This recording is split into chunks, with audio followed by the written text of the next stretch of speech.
નમસ્કાર દર્શક મિત્રો, હું છું પરમાર અનિશા. તમે જોઈ રહ્યા છો લોકસાંગના ન્યૂઝ. તો જોઈએ આજના સમાચાર સાવરકુંડલાથી અમારા રિપોર્ટર યશપાલ વ્યાસ સાથે. સાવરકુંડલાની ધરા આજે ગૌ ભક્તિનો રંગે રંગાઈ ગઈ હતી. ગૌ માતાને રાષ્ટ્રમાતાનો દરજ્જો આપો, આ ગગનભેદી નાદ વચ્ચે હજારો ગૌ પ્રેમીઓ રસ્તા પર ઉતર્યા હતા.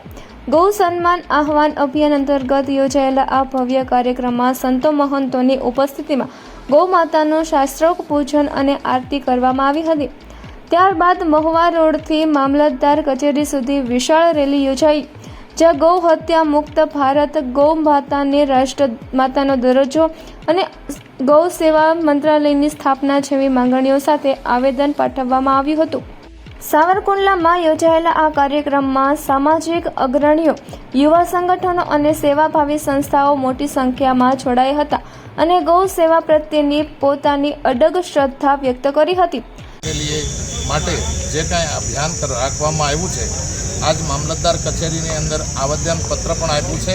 હું મહામંડલેશ્વર મસ્તરામ બાપુ બોલું છું અને કાયમને માટે રાષ્ટ્રપતિ સુધી, વડાપ્રધાન, મુખ્યમંત્રી સુધી આ અહેવાલ પહોંચે એવી મારી પ્રાર્થના છે. અને ગૌ સંવર્ધન, ગૌરક્ષા, આજે 39 પ્રજાતિઓમાંથી 3 પ્રજાતિ બિલકુલ લુપ્ત થઈ ગઈ છે. જ્યાં સુધી ગાયો આ પૃથ્વી ઉપર નહીં હોય ત્યાં માણસનું જીવન અસ્તવ્યસ્ત હશે, એનું શરીર સારું નહીં રહે.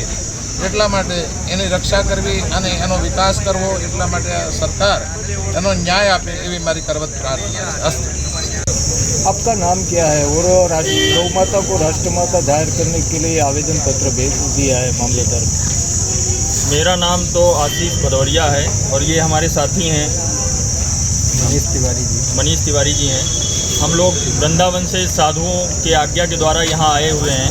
सभी साधुओं और संतों की आज्ञा से यहाँ पे ज्ञापन दिया जा रहा है. आज 7 मई को यहाँ पे निर्धारित किया गया था, संतों ने तारीख निर्धारित की थी.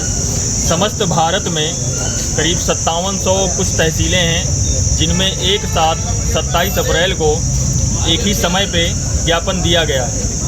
उस ज्ञापन के माध्यम से सरकार को प्रार्थना की जा रही है. सभी संतों का विचार है और कि माननीय मुख्यमंत्री जी को, माननीय प्रधानमंत्री जी को, माननीय राष्ट्रपति जी को, माननीय राज्यपाल जी को तहसीलदार जी के द्वारा माध्यम से गांव के और शहर के जितने भी लोग हैं, सबके हस्ताक्षरों को द्वारा वहाँ पे सारे माननीय मुख्यमंत्री जी, माननीय प्रधानमंत्री जी, माननीय राष्ट्रपति जी, माननीय राज्यपाल जी को यह दर्शाया गया है कि जो है कितनी संख्या में लोग चाहते हैं गौ माता को राष्ट्र माता बनाया जाए, जिससे वो रोड पर ना घूमें, पन्नी ना खाएं. उनके लिए कत्लखाने जो चल रहे हैं सरकारी और गैर सरकारी, वो बंद किए जाएं.